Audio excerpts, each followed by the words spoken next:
Chapter 6. Do it again, Scarlett said, sitting cross-legged on her apartment floor with a notebook in her lap like she was conducting some kind of supernatural field study. Damien, who was crouched in the middle of her living room in what could generously be called a partial transformation, gave her a look that was part exasperation, part amusement. His eyes had gone full golden, there was dark hair covering his arms, and his canine teeth had extended into something that definitely belonged in a nature documentary. "This is the 5th time," he pointed out, his voice rougher than usual. "I'm being thorough," Scarlett replied, making notes. "The transformation seems to be triggered by strong emotions, anger, protectiveness, territorial instincts. Can you do just the eyes?" "Just the eyes?" "Yeah, like werewolf light." Damien stared at her. "You're treating this like a science experiment. Well, what did you expect? Swooning? Screaming? Running away in terror?" Scarlett looked up from her notebook. "You're a werewolf.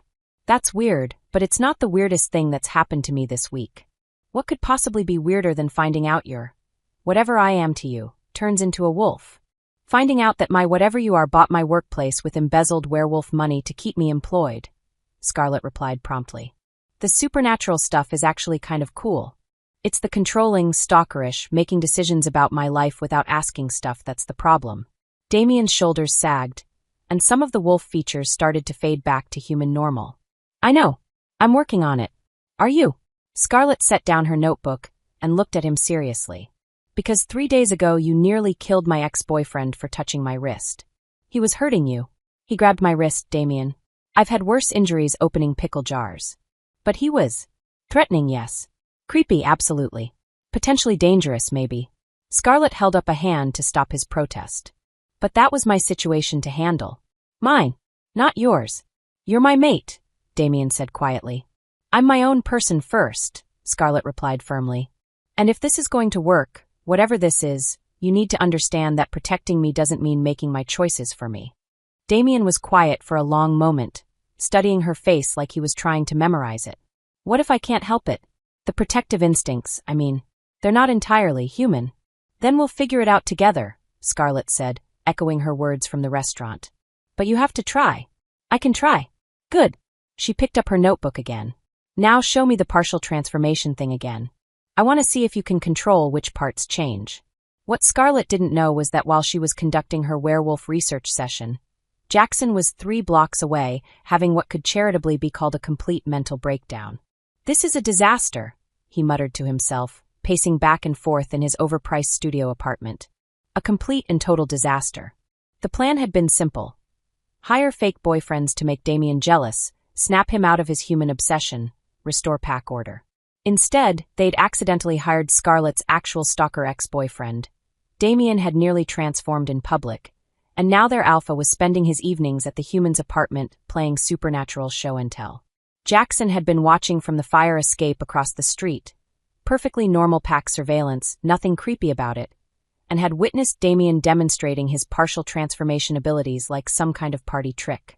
It was humiliating, it was dangerous, and it was all that human's fault.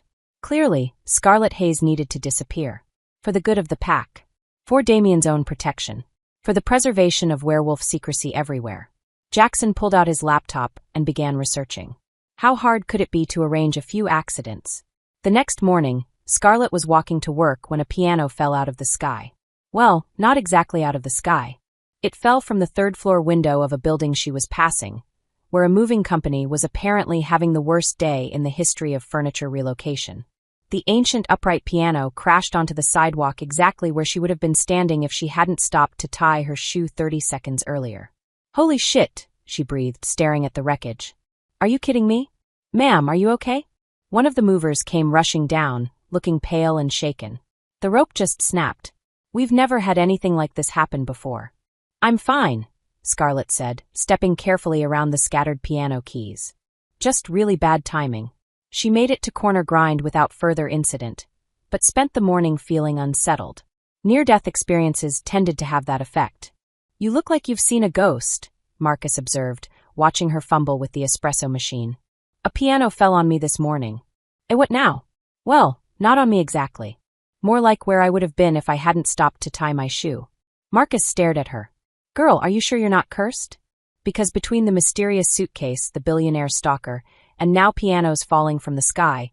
Your luck has been seriously questionable lately. It's just coincidence, Scarlett said, but she found herself looking up nervously every time she walked under a building overhang. The food truck incident happened 2 days later. Scarlett was on her lunch break, walking to the little cafe where she usually ate her sad desk salad, and where Jackson had noted she went every Wednesday, when a food truck jumped the curb and came barreling straight toward her. She dove behind a parked car just in time, skinning her palms on the sidewalk as the truck crashed into a fire hydrant, sending water geysering into the air. "What the hell?" she gasped, scrambling to her feet. The food truck driver was climbing out of his cab, looking dazed and confused. "I don't know what happened," he kept saying. "The brakes just stopped working. They were working fine this morning." Scarlett looked at her scraped palms, then at the truck, then at the growing crowd of onlookers pulling out phones to record the chaos. 2 accidents in 3 days, both of which could have killed her if she hadn't been lucky. That wasn't coincidence. That was, well, she didn't know what that was. But it was starting to feel personal. Meanwhile, Jackson was discovering that hiring assassins on Craigslist was significantly more complicated than hiring fake boyfriends. The piano thing had been a stroke of genius. He'd simply paid the moving company extra to use old ropes and make sure they were working directly above Scarlett's usual walking route. But the food truck driver had demanded way too much money and then gotten cold feet at the last minute, which explained why his brake-cutting job had been so sloppy. Clearly, if he wanted something done right, he was going to have to do it himself. That evening, Scarlett was walking home from work when she became aware of something following her. Not something. She could hear it padding along behind her, staying in the shadows, matching her pace perfectly. Every time she stopped, it stopped. Every time she sped up, it sped up. Her heart hammering, she ducked into a bodega and pretended to browse the magazine rack while sneaking glances out the window. There, sitting under a streetlight like it owned the place, was the biggest dog she'd ever seen. It looked like a German shepherd crossed with a small wolf, with thick dark fur and intelligent golden eyes that seemed to be watching the bodega with laser focus. As she stared, it tilted its head slightly, and she could swear it was looking directly at her. "You okay, hon?" asked the bodega owner, a middle-aged woman with kind eyes. "You look like you've seen a ghost." "There's a dog outside," Scarlett said weakly. The woman looked out the window and shrugged. "Probably a stray. We get a lot of them around here. Big one, though. Looks well-fed for a street dog." Scarlett bought a bottle of water she didn't need and lingered in the store for another 10 minutes. But when she finally worked up the courage to leave, the dog was gone. She made it home without further incident, but she could have sworn she heard padding footsteps following her all the way to her building. That night she barely slept. Every sound in the hallway made her jump, and she found herself checking the locks on her door obsessively. Around 3 a.m., she heard something that made her blood run cold, a low, mournful howl that seemed to be coming from right outside her building. She crept to the window and peered through the blinds, expecting to see nothing. Instead, she saw the dog from earlier, sitting on the fire escape of the building across the street, its head tilted back as it howled at the moon. As she watched, it stopped howling and looked directly at her window. Even from this distance, she could see its golden eyes gleaming in the streetlight. Then it settled down on the fire escape, like it was planning to stay there all night. "What the hell?" Scarlett whispered. The next morning, the dog was gone, but there were muddy paw prints on her fire escape. "Okay," she said aloud to her empty apartment. "This is getting weird." She called Damien while she was getting ready for work. "I think I'm being stalked," she said without preamble when he answered. "What?" His voice went sharp with alarm. "By who?" "Jake." "Did he?" "Not by a person. By a dog." Silence. "A dog," Damien repeated. "A really big dog. Like German shepherd size, but bigger. With golden eyes. It's been following me around, and last night it was howling outside my building." More silence. "Damien? Are you there?" "I'm here," he said, and his voice sounded strained. "Can you describe this dog?" "Dark fur, really thick. Golden eyes. Moves like it's, I don't know, intelligent? Like it knows what it's doing." Scarlett paused. "You don't think it's dangerous, do you?" "No," Damien said quickly. "No, I don't think it's dangerous." "How can you be sure?" "Because." Damien was quiet for a long moment. "Because I think I might know whose dog it is." "Oh, well, maybe you could talk to them? It's kind of creepy having it follow me around." "I'll handle it," Damien said. "In the meantime, be careful, okay? After those accidents you've been having, I just want to make sure you're safe. You think the accidents and the dog are connected? I don't know. Maybe. Just be careful. After she hung up, Scarlett couldn't shake the feeling that Damien knew more than he was telling her. But then that seemed to be his default setting. That evening, she stopped at the grocery store on her way home and bought a bag of the most expensive dog food she could find, along with a large bowl. If she was going to have a supernatural stalker dog, she might as well make sure it was well fed. She set the bowl on her fire escape before going to bed, along with another bowl of water. Sure enough, when she woke up the next morning, both bowls were empty and there was a single dark hair caught on the fire escape railing. She held it up to the light, examining it. It was coarser than human hair, but softer than she'd expected from a dog. Almost like wolf hair, she said aloud, then immediately felt ridiculous. Right, because that's a logical conclusion. My stalker dog is actually a wolf. In Manhattan. But as she got ready for work, she found herself thinking about golden eyes and protective instincts, and the way Damien had sounded when she'd described her mysterious guardian. When Jackson's third assassination attempt, a carefully loosened scaffolding that should have collapsed as Scarlett walked underneath, was mysteriously discovered and repaired before she arrived at the construction site, he began to suspect he wasn't the only one watching Scarlett Hayes. Someone or something was protecting her. And Jackson had a growing suspicion he knew exactly what that something was. That night, instead of planning his next attempt on Scarlett's life, he found himself crouched on a rooftop across from her building, watching a large, dark shape settle onto her fire escape. A shape that looked suspiciously like his alpha in wolf form. "Oh, you have got to be kidding me," Jackson muttered. As if it had heard him, the wolf's head turned in his direction, golden eyes finding him unerringly in the darkness. For a moment, they stared at each other across the space between buildings. Then the wolf's lips pulled back, revealing very large, very sharp teeth in what was definitely not a friendly expression. Jackson decided that maybe assassination attempts could wait until he figured out a way to get past his alpha's supernatural protection detail. Down on the fire escape, Damien settled back into position, ears pricked for any sound of danger. The food and water bowls Scarlett had left out were an unexpected bonus, but they weren't why he was here. Someone was trying to hurt his mate. He could smell the scent of planned violence in the air, could sense the malicious intent that had been following Scarlett around for days. He didn't know who was behind the accidents, but he knew they weren't accidents. And he knew that as long as he was here, nothing would get past him to hurt her. Inside her apartment, Scarlett was curled up in bed, sleeping peacefully for the first time in days. She dreamed of golden eyes and warm fur, and the feeling of being absolutely, completely safe. Chapter 7. The man sitting across from Jackson in the dimly lit bar looked like he'd stepped out of a crime thriller. Scarred hands, dead eyes, and the kind of stillness that suggested violence was always just beneath the surface. His name was Victor, and according to his credentials, he specialized in making problems disappear permanently. "You want me to kill a barista?" Victor said in accented English, his voice flat and professional. "I want you to make it look like an accident," Jackson corrected, sliding an envelope across the table. "Something untraceable. She's been having a run of bad luck lately. This would just be the final unfortunate incident." Victor opened the envelope and counted the cash inside with practiced efficiency. "This is substantial money for one human female. She must be very dangerous." "She's destroying my pack," Jackson said simply, which wasn't entirely untrue. "My alpha has become compromised. Obsessed. She's turned him into something weak." "Ah," Victor nodded as if this made perfect sense. "Love makes fools of powerful men. Very well. It will be done within 48 hours. As Victor pocketed the money and stood to leave, Jackson felt a mixture of relief and guilt. This would solve everything. Damien would grieve, certainly, but eventually he'd realize that Jackson had saved him from a fate worse than death, being mated to a human. What Jackson didn't know was that across the bar, nursing a whiskey and pretending to read a newspaper, sat another werewolf entirely. Marcus, Damien's beta and second-in-command, had been following Jackson for 3 days, growing increasingly concerned about the younger wolf's behavior.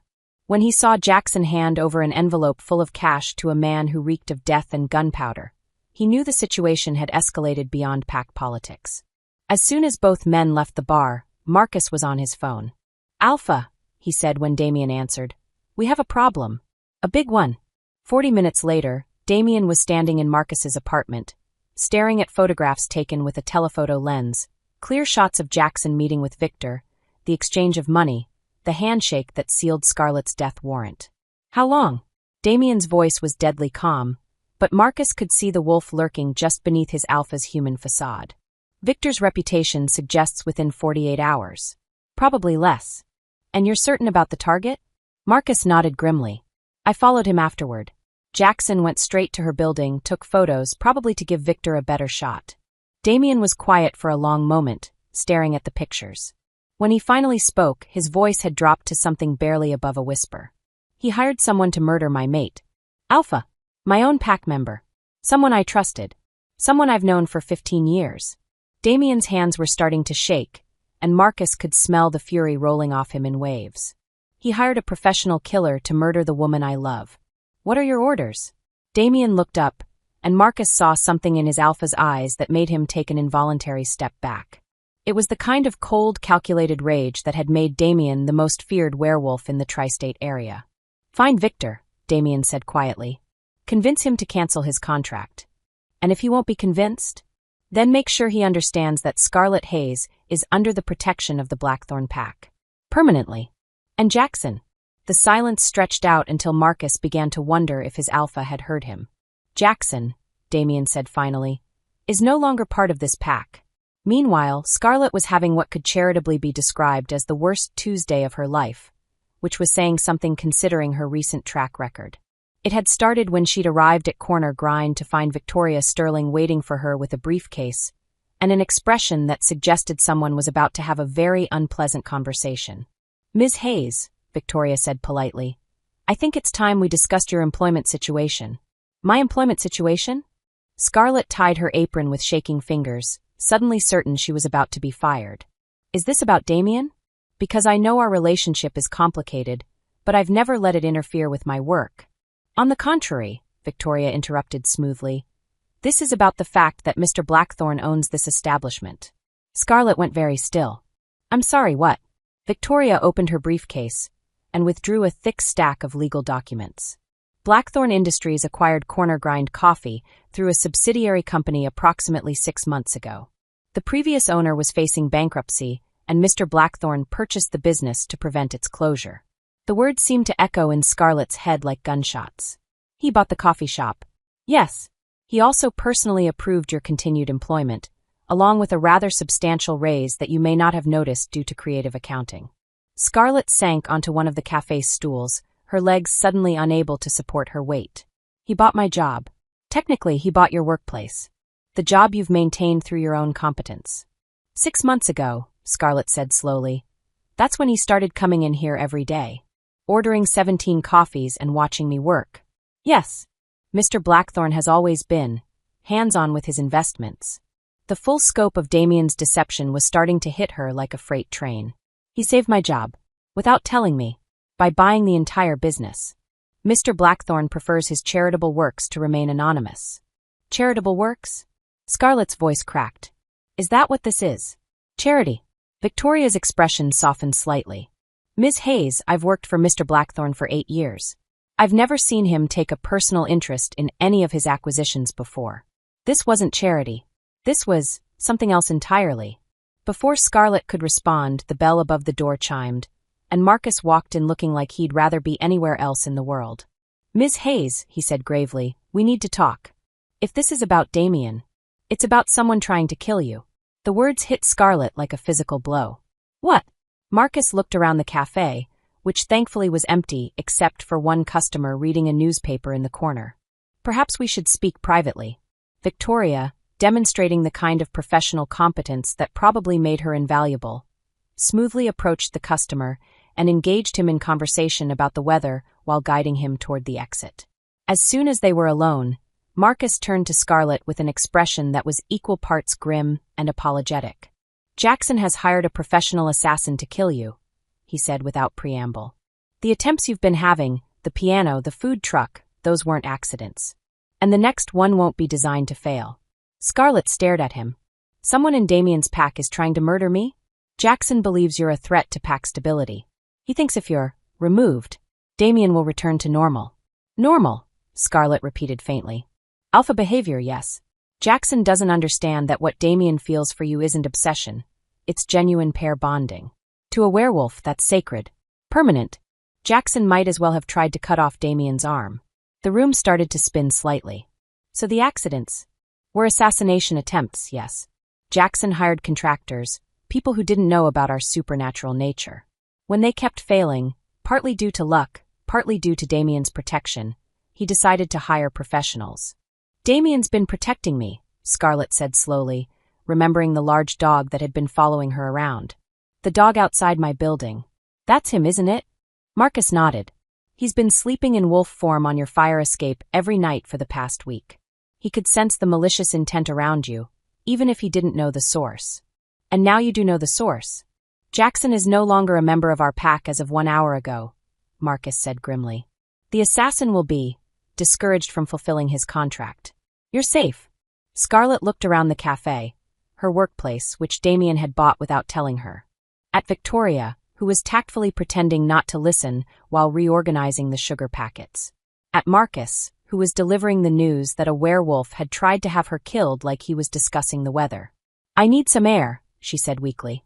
She stumbled outside, leaving Marcus and Victoria to exchange worried glances behind her. The street was busy with the usual Manhattan chaos, but Scarlett barely saw any of it. Her mind was reeling with the implications of everything she'd just learned. Damien hadn't just been stalking her, he'd been orchestrating her entire life. Buying her workplace, ensuring her employment, protecting her from dangers she didn't even know existed. All while writing terrible poetry about claiming her under moonlight and sleeping outside her door in wolf form. It should have felt romantic. The gesture of a man so devoted that he'd move mountains to keep her safe and employed. Instead, it felt like the most elaborate cage ever constructed. Her phone buzzed with a text from Damien. Need to see you. Important. Can you come to my office? Scarlett stared at the message for a long moment, then typed back. Your office in the building you own, where you employ the assistant who just told me about the coffee shop you bought without mentioning it. That office? Her phone started ringing immediately. Scarlett. Did you buy Corner Grind? She asked without preamble. Silence. Damien. Did you buy my workplace without telling me? Yes, he said quietly. But I can explain. Can you explain why you've been controlling every aspect of my life for 6 months while pretending it was all coincidence? It wasn't about control. It was about protection. About making sure you were safe and secure and completely dependent on you without knowing it, Scarlett finished. Do you have any idea how that makes me feel? Scarlett, please. Come to my office. Let me explain properly. No. The word came out sharper than she'd intended. I can't. I need time to think. About what? About whether any of this is real, or if I'm just some project you decided to take on. You're not a project, Damien said desperately. You're my mate. My partner.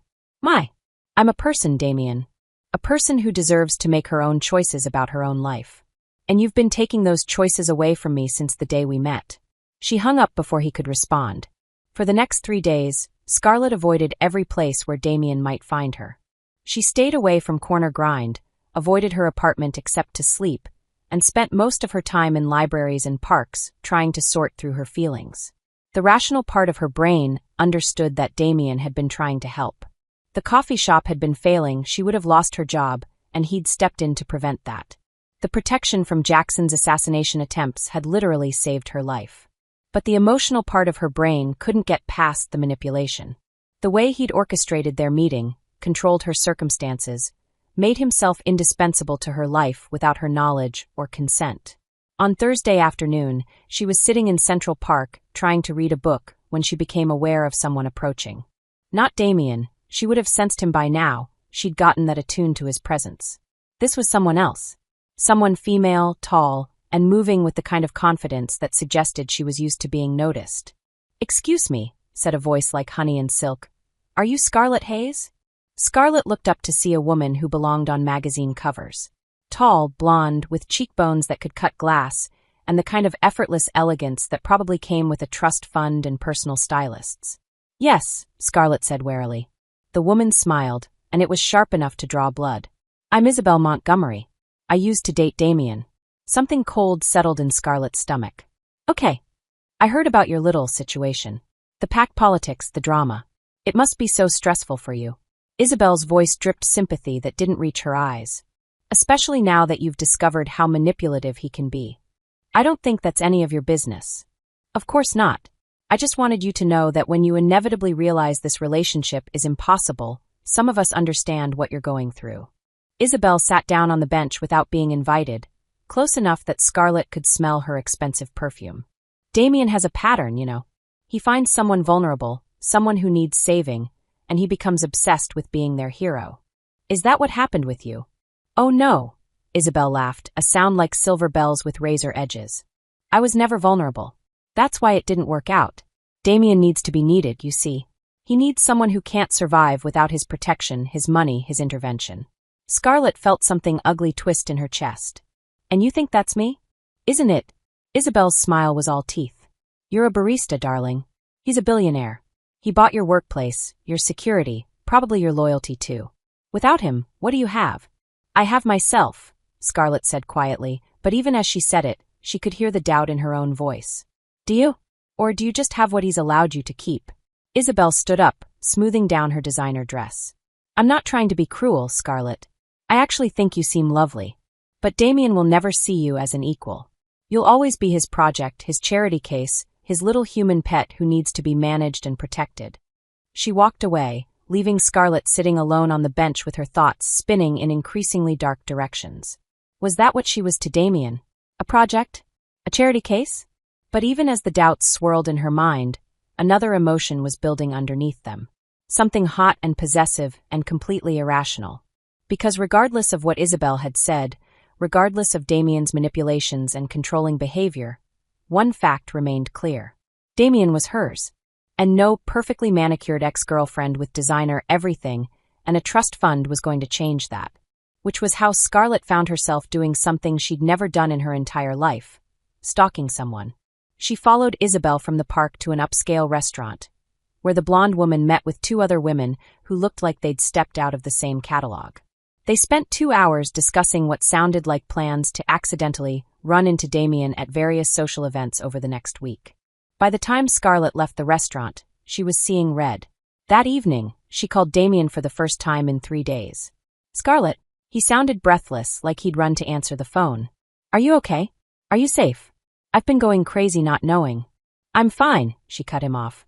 I need to ask you something. Anything. Isabel Montgomery. How serious were you two?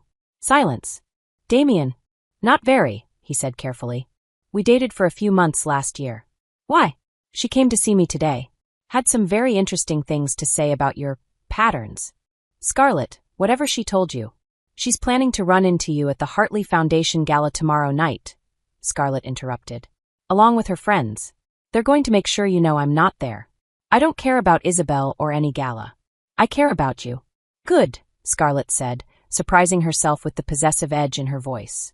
Because I'm going with you. You want to go to a charity gala?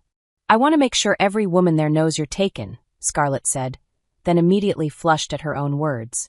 You mean you're feeling possessive, Damien said, and she could hear the smile in his voice. Don't read too much into it. Too late, he said warmly. I'm reading everything into it. Scarlett closed her eyes, fighting the warmth that was spreading through her chest. Damien, we still need to talk. About the coffee shop, about the controlling behavior, about... I know, and we will. But first, let me take you shopping for a dress that will make Isabel Montgomery cry into her champagne. Despite everything, the lies, the manipulation, the attempted assassination, Scarlett found herself smiling. Fine, she said. But I'm picking the dress. And you're paying for it. Deal. And Damien? Yes. If you ever buy my workplace again without telling me, I'm feeding your journal to a pack of actual wolves. His laughter followed her all the way to sleep. Chapter 8.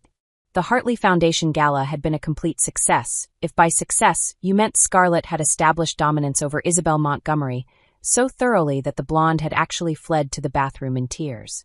The sight of Scarlett in a midnight blue dress that probably cost more than her rent, hanging off Damien's arm like she owned him, had apparently sent a very clear message to every eligible socialite in Manhattan.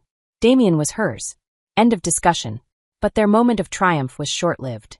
The council is coming, Marcus announced without preamble as he burst into Damien's penthouse the next morning, where Scarlett was enjoying what she'd decided to call reconciliation pancakes while wearing one of Damien's dress shirts. Damien, who'd been making coffee with the kind of precise attention usually reserved for surgical procedures, went very still. When? This afternoon. Emergency session. The other alphas got wind of the Jackson situation and they're concerned. Concerned about what? Scarlett asked, though something in Marcus's expression suggested she wasn't going to like the answer. About Damien's leadership capabilities, Marcus replied grimly. When pack members start hiring human assassins to kill their alpha's mate, it raises questions about pack stability. What kind of questions? Damien's voice had gone dangerously quiet. The kind that end with leadership challenges and public trials, Marcus said.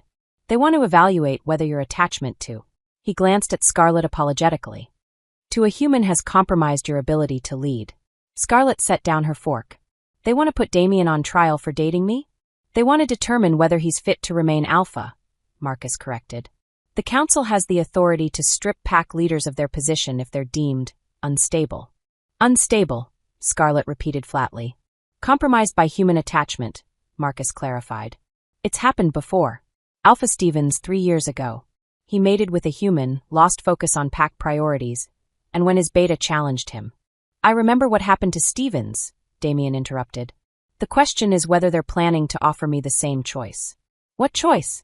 Scarlett looked between them, not liking the tension in the room. Renounce the human mate or forfeit the pack, Marcus said quietly. The silence that followed was so complete that Scarlett could hear her own heartbeat. Well, she said finally, standing up and wrapping Damien's shirt more tightly around herself. That's not happening. Both men stared at her. I'm sorry, what? Marcus said. I said that's not happening. Nobody's making Damien choose between me and his pack. Scarlett, Damien said carefully, the council isn't exactly open to negotiation. Then it's a good thing I'm not planning to negotiate. She grabbed her purse and headed toward the door, her mind already racing with possibilities. Where are you going? Damien called after her. To prepare my defense. Your defense? For the trial, which I'm obviously attending. Scarlett, humans don't attend council meetings. Ever. She turned back to look at him, and Damien felt something shift in his chest at the fierce determination in her eyes. Well, she said with a smile that would have made a shark proud, I guess they're about to make an exception. For hours later, the Blackthorn Industries boardroom had been transformed into something that looked like a supernatural court of law. The long mahogany table was surrounded by 5 of the most intimidating people Scarlett had ever seen. 4 men and 1 woman, all radiating the kind of predatory authority that made every instinct she had scream, run away. These were the Council Alphas, the werewolves who governed supernatural law in the northeastern United States. They looked like they could bench press small cars and tear apart anyone who annoyed them with their bare hands. Damien sat at one end of the table, wearing his most expensive suit-like armor. He looked calm and controlled, but Scarlett could see the tension in his shoulders, the way his hands kept clenching and unclenching on the table. The charges are serious, said the woman, who'd introduced herself as Alpha Catherine Reyes. One of your pack members attempted to murder a human you've publicly claimed as your mate. Jackson is no longer a member of my pack, Damien replied evenly.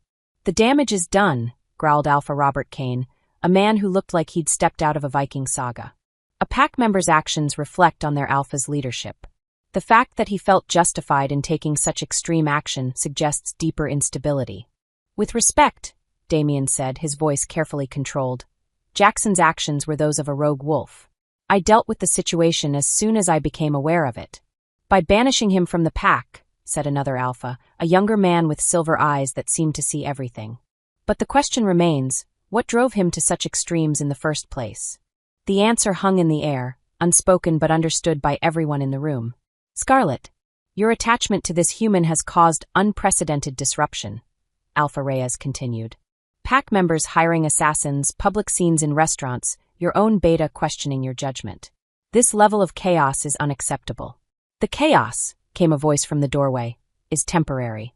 Every head in the room turned as Scarlett walked in, carrying a briefcase and wearing the kind of professional outfit that suggested she meant business. She'd traded Damien's shirt for a crisp white blouse and pencil skirt, pulled her hair back in a severe bun, and somehow managed to project an aura of competence that belied the fact that she was a barista walking into a room full of supernatural predators. Ms. Hayes, Alpha Reyes said coldly, this is a closed council session. Humans are not permitted. Actually, Scarlett interrupted smoothly, setting her briefcase on the table and opening it with practiced efficiency. According to Supernatural Code Section 12.7, subsection C, any party directly affected by council proceedings has the right to representation. She pulled out a thick stack of official-looking documents and placed them on the table. I am here as Damien Blackthorne's officially registered emotional support human, with full legal standing to speak on his behalf in matters relating to our bond. The silence that followed was so complete that Scarlett could hear the air conditioning humming. Emotional support human? Alpha Kane repeated slowly. It's a new classification, Scarlett said confidently, pulling out more documents. Recognized under the updated Supernatural Integration Act of 2023. Designed to provide legal protection for human-supernatural partnerships that serve therapeutic and stabilizing functions.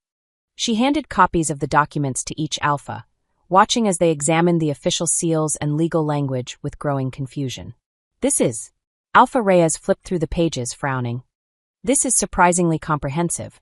I'm very thorough, Scarlett replied, shooting a glance at Damien, who was staring at her with something that looked like awe mixed with terror. The question remains, Alpha Kane said grimly, whether your presence in Damien's life has been stabilizing or destabilizing. The evidence suggests the latter. Does it? Scarlett pulled out a chair and sat down uninvited, ignoring the low growls from around the table. Because from my perspective, the instability came from pack members who couldn't accept their alpha's choice of mate. Your relationship has caused. My relationship, Scarlett interrupted, has caused exactly one problem. It forced Jackson to reveal that he valued his own prejudices more than his pack loyalty. That's not Damien's fault. That's not my fault. That's Jackson's fault. The human has a point, said the silver-eyed Alpha quietly. Furthermore, Scarlett continued, warming to her theme, every action Damien has taken regarding me has been protective, responsible, and in line with werewolf mating instincts.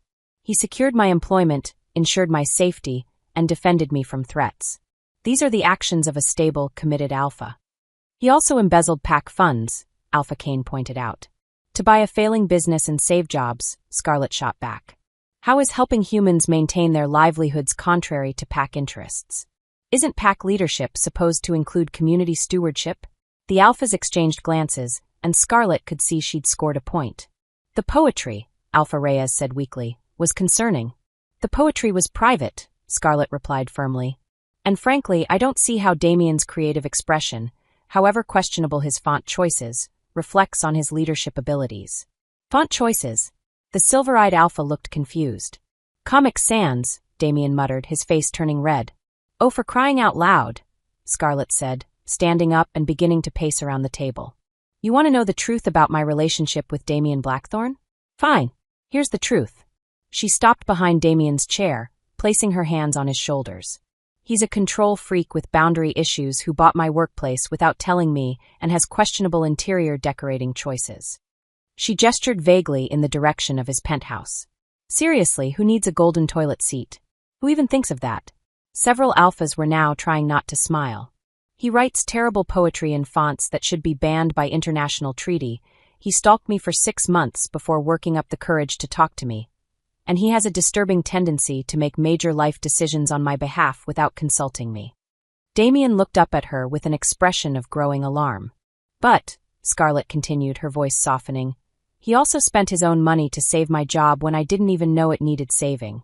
He protected me from dangers I couldn't see. He listened when I told him his behavior was unacceptable, and he's been working to change it. She moved to stand in front of the table, facing all 5 Alphas directly. Most importantly, he's mine. And I'm his. Not because of some mystical mate bond or supernatural destiny, but because we choose each other. Every day. Despite his control issues and my tendency to blackmail people with their own journals. You blackmailed him? Alpha Kane looked impressed despite himself. In his own corporate lobby, Scarlett confirmed. Made him schedule me as his 3 p.m. emotional crisis. That's actually quite dominant behavior, the silver-eyed Alpha observed. I prefer assertive, Scarlett replied. The point is we work together. We balance each other out. He needs someone who's not afraid to call him on his shit, and I need someone who's powerful enough to protect me from psychotic ex-boyfriends and falling pianos. Falling pianos? Alpha Reyes looked confused. Long story, Damien said. Scarlett pulled out one final document from her briefcase, Damien's leather journal, which she placed on the table with ceremony. This, she said, contains some of the worst romantic poetry ever written. It also contains proof of a man who's so devoted to his mate that he spent 6 months trying to find the perfect way to tell her how he feels. She opened to a random page and began reading. Her laugh is like the tinkling of silver bells mixed with the chaos of a hurricane, and I would gladly weather any storm to hear it for the rest of my supernatural life. The room was silent. It's terrible, Scarlett said matter-of-factly. Absolutely awful.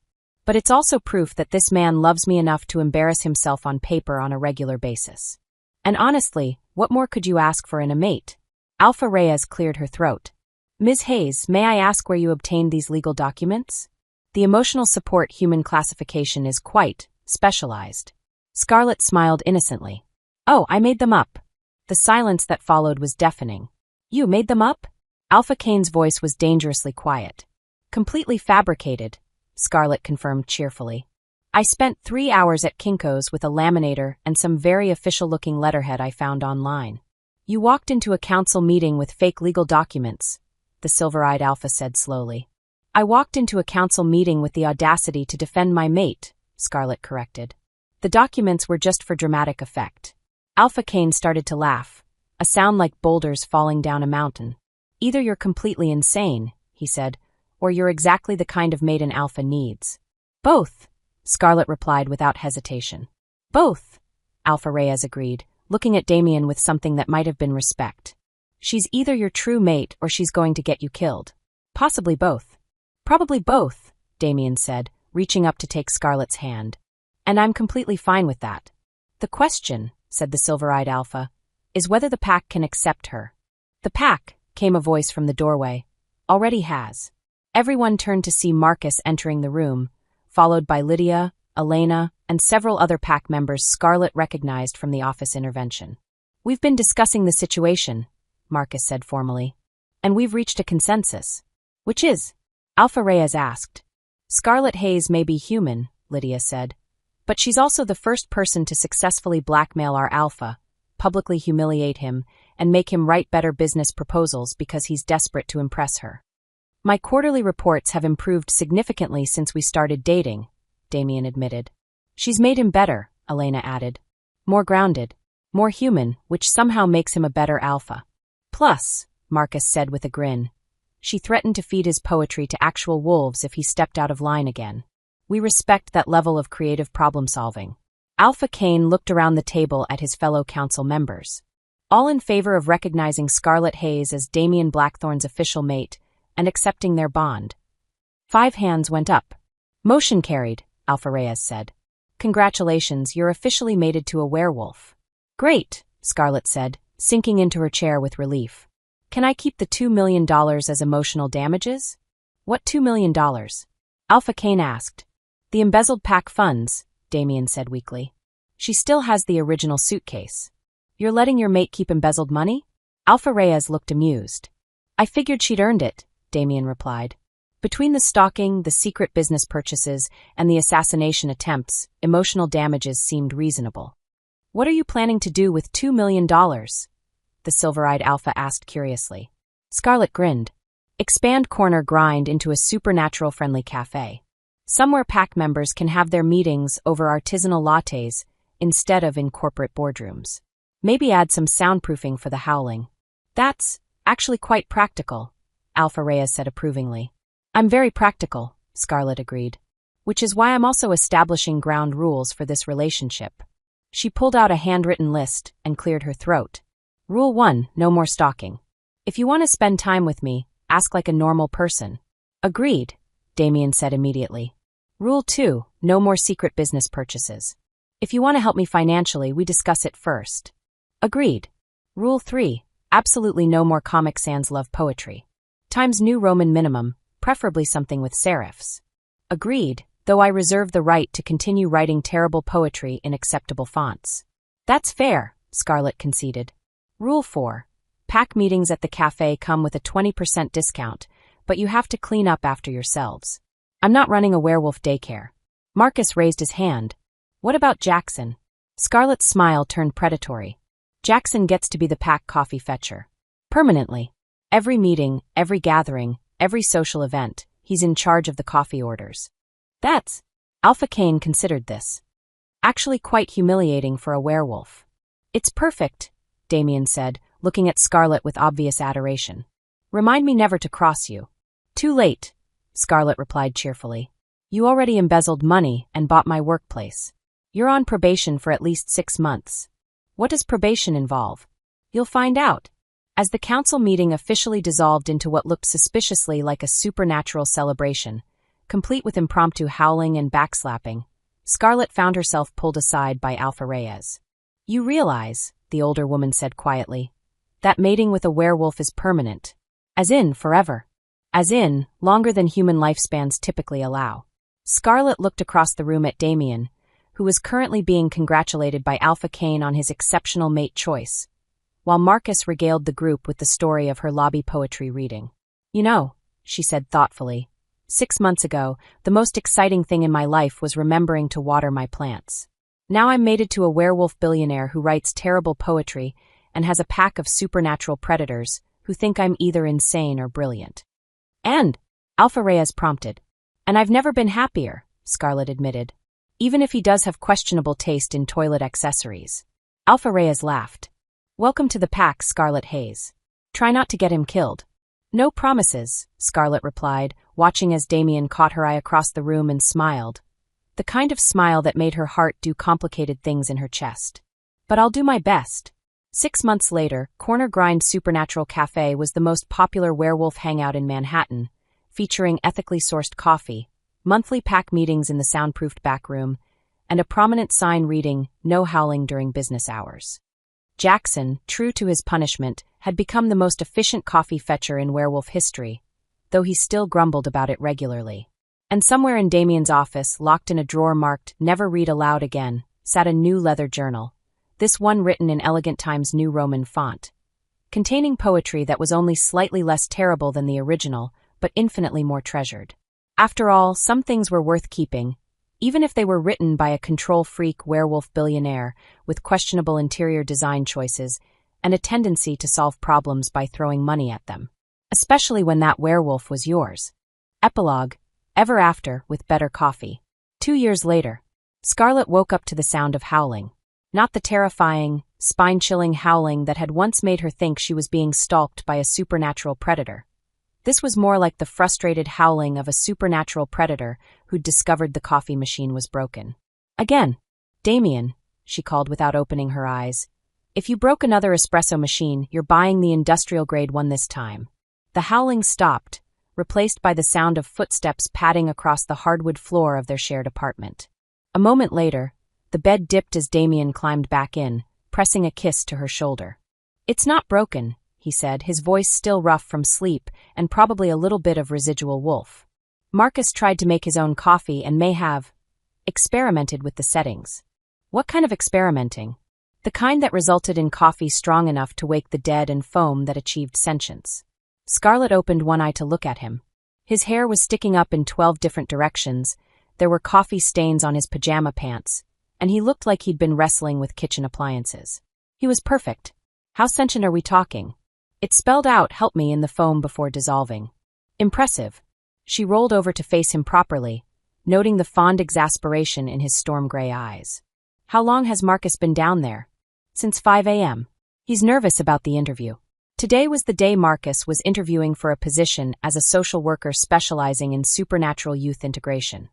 A job that would use his natural protective instincts while helping young werewolves navigate the complicated transition between human and pack life. It was perfect for him, which was exactly why he was currently stress-brewing coffee that could probably power a small city. I should go help him, Scarlet said, starting to get up. No, Damien said firmly, wrapping an arm around her waist and pulling her back against him. You should stay here and let me tell you about the dream I had. Was it the one where I'm wearing that ridiculous Victorian dress again? Different dream. This one involved you, me, a small human child with your eyes and my stubborn streak, and a coffee shop expansion that somehow included a playground designed specifically for werewolf puppies. Scarlet went very still. They'd been talking about children lately, carefully, hypothetically, the way couples did when they were testing the waters of a conversation that could change everything. But this was the first time Damien had mentioned it unprompted, and definitely the first time he'd sounded like he was describing something he genuinely wanted rather than something he thought she might want to hear. A playground for werewolf puppies, she repeated. With extra strong equipment. Regular playground stuff would last about 5 minutes with packed children. And this child in your dream, did they have a name? Damien was quiet for a moment, his fingers tracing absent patterns on her arm. Catherine. After Alpha Reyes. She's been instrumental in helping us navigate the legal complications of human werewolf adoption procedures. Adoption procedures? Scarlett's heart did something complicated in her chest. Werewolf genetics are tricky, Damien said softly. There's no guarantee that our biological children would inherit supernatural traits. But there are always packed children who need families, cubs who've lost their parents, or whose parents can't care for them properly. Scarlett turned in his arms so she could see his face. You've really thought about this. I've thought about everything with you, he admitted. The house with the yard big enough for a pack barbecue. The expansion of Corner Grind into a full community center. The college fund we'll need to start saving for because packed children tend to be academically aggressive. Academically aggressive? They bite other students who get better grades.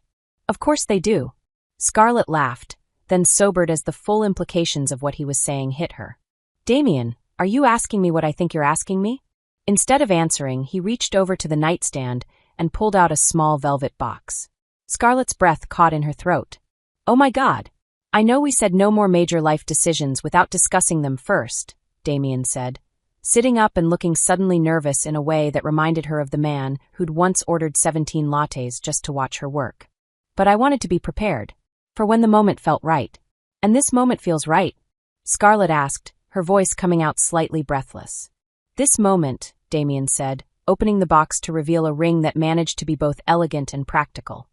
A simple solitaire diamond set in a band that wouldn't catch on things during the chaos of daily life. Feels perfect. The ring was beautiful, but what made Scarlett's heart race was the look on Damien's face. Hopeful and terrified and so full of love that it made her chest ache. Scarlett Hayes, he said formally. Will you marry me? Will you put up with my control freak tendencies and questionable interior decorating choices for the rest of our very long supernatural lives? Will you expand our coffee empire with me and help me raise packed children who will probably terrorize their teachers and definitely inherit your talent for creative problem solving? Are you going to keep writing terrible poetry? She asked. Almost certainly. In Comic Sans? Never again. I've learned my lesson. Are you going to trust me to make my own decisions, even when your werewolf instincts are screaming at you to protect me from everything including mildly challenging crossword puzzles? I'm going to try. Every day. For the rest of my life. And if I say yes, are you going to pick me up and spin me around like we're in some kind of romantic movie, probably knocking over furniture and definitely traumatizing Marcus further? Damien's grin was answer enough. Then yes, Scarlett said, laughing as he slipped the ring onto her finger. Yes, I'll marry you, you ridiculous werewolf. But I have conditions. Of course you do. The wedding has to be at the cafe.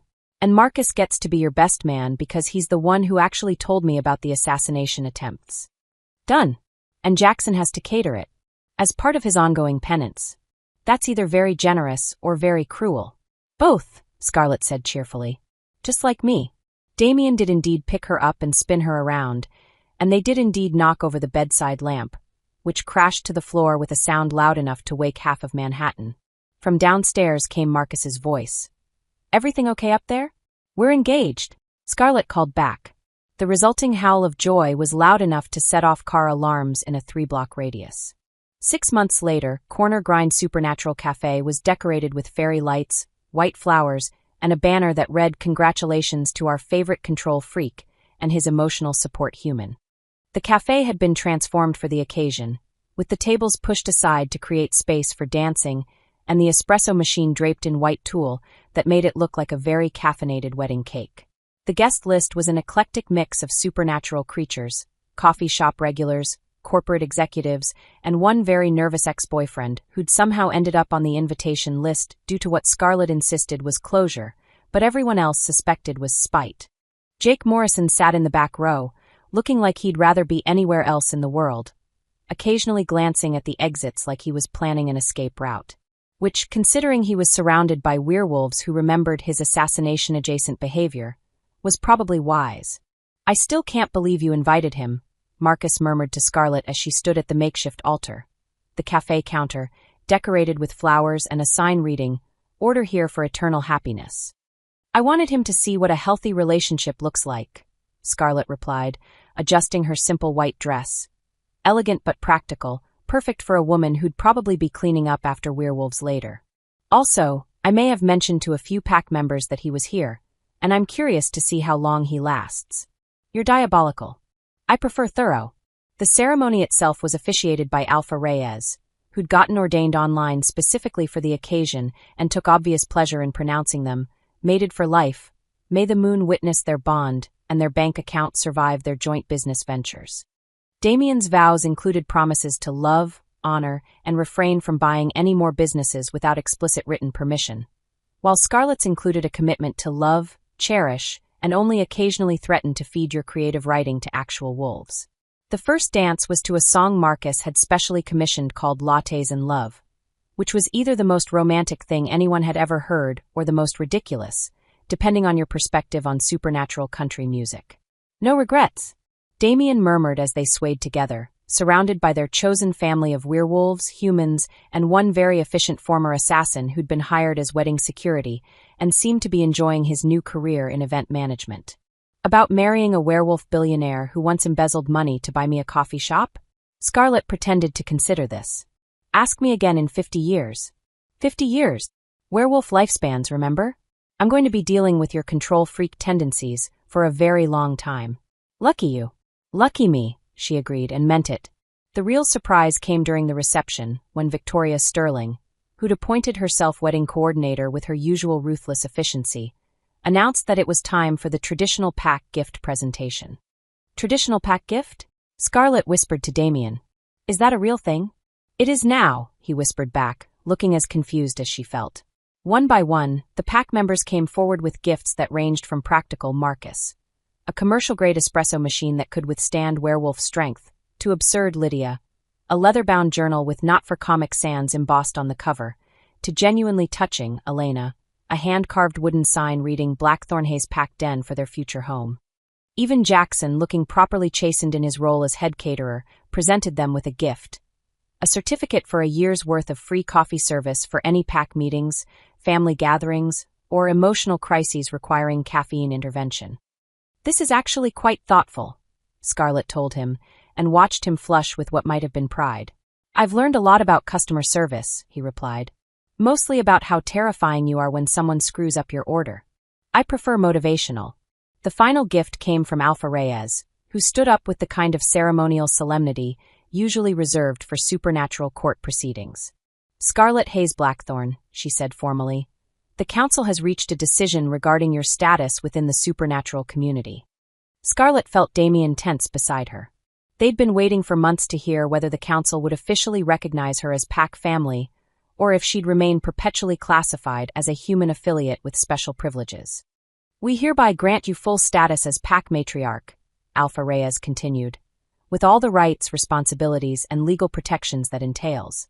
You are now officially authorized to settle pack disputes, negotiate supernatural business contracts, and threaten anyone who annoys you with creative and unusual punishments." The cafe erupted in cheers, howls, and what sounded like someone breaking glassware in excitement. "What does pack matriarch actually mean?" Scarlett asked when the noise died down. "It means," Alpha Reyes said with a smile, "that you're now legally empowered to do all the things you've been doing anyway, but with official paperwork." "I do love official paperwork." "We know." Later that evening, after the last guest had gone home, Jake had fled sometime during the pack gift ceremony, possibly when Jackson had started telling increasingly detailed stories about the Coffee Fetcher Reformation program. Scarlett and Damien sat on the floor of their transformed cafe, surrounded by the detritus of their wedding celebration. "So," Damien said, pulling her against his side as they surveyed the chaos, "how does it feel to be officially mated to a werewolf?" "About the same as it felt yesterday," Scarlett replied. "Except now I have legal authority to settle pack disputes, which I'm definitely going to abuse. I would expect nothing less." They sat in comfortable silence for a while, watching the fairy lights twinkle in the gathering darkness. Tomorrow, they'd start the process of cleaning up, planning their honeymoon. A week in a cabin in the mountains where Damien could run around in wolf form and Scarlet could read books without anyone trying to assassinate her, and beginning the complicated process of expanding their family. But tonight, they were just a woman and her werewolf, sitting in their cafe, surrounded by the evidence of a community that had somehow formed around their ridiculous love story. "Do you ever wonder," Scarlet said eventually, "what would have happened if I'd never grabbed that suitcase at the airport?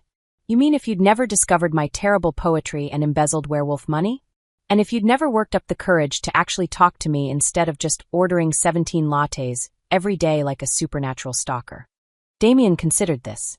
"I probably would have kept writing increasingly desperate poetry until I either found the courage to approach you or died of embarrassment. Marcus would have staged an intervention. You would have quit eventually because the cafe was going bankrupt, and I would have spent the rest of my very long life wondering what might have been. That's depressing. Very depressing. Which is why I'm grateful for airport baggage mix-ups and your complete inability to mind your own business." "Hey," Scarlet protested, elbowing him gently. "My inability to mind my own business is what led to us falling in love." "True. It's also what led to you blackmailing me with my own journal, threatening federal authorities, and crashing a werewolf tribunal with fake legal documents. Some of my finest work. All of your finest work." Scarlet leaned her head against his shoulder, feeling the steady rhythm of his breathing and the warm solidity of his presence beside her. In a few hours, they'd go home to their apartment, soon to be their house, once they found one with a yard big enough for pack gatherings and potential werewolf children. Tomorrow, they'd start their life as an officially married supernatural couple running a coffee empire and probably adopting pack cubs who would terrorize local schools with their academic aggression. It was going to be chaotic and unpredictable, and probably involve a lot more assassination attempts, poetry readings, and pack interventions than most marriages. It was going to be perfect. "Damien," she said sleepily. Promise me something. Anything. Promise me that no matter how long we live, no matter how many pack children we adopt or coffee shops we expand into, no matter how many werewolf politics we have to navigate, or how many times Jackson tries to redeem himself through increasingly elaborate coffee service. Yes. Promise me you'll never stop writing terrible poetry." Damien laughed, the sound rumbling through his chest and settling something warm and permanent in Scarlet's heart. "I promise," he said, pressing a kiss to the top of her head. "Though I reserve the right to upgrade to better fonts." "Deal." And in the quiet of their cafe, surrounded by the remnants of their wedding and the promise of their future, Scarlet Hayes Blackthorn fell asleep against her werewolf husband's shoulder, dreaming of children with golden eyes and stubborn streaks, coffee shops that doubled as supernatural community centers, and poetry that was terrible enough to be perfect. Outside, the city hummed with its usual chaos, but inside Corner Grind Supernatural Cafe, all was peaceful, warm, and exactly as it should be. After all, some love stories were worth embezzling werewolf money for, even if they did start with suitcase mix-ups and Comic Sans poetry. Thank you for listening to this story. Like, share, and subscribe for more.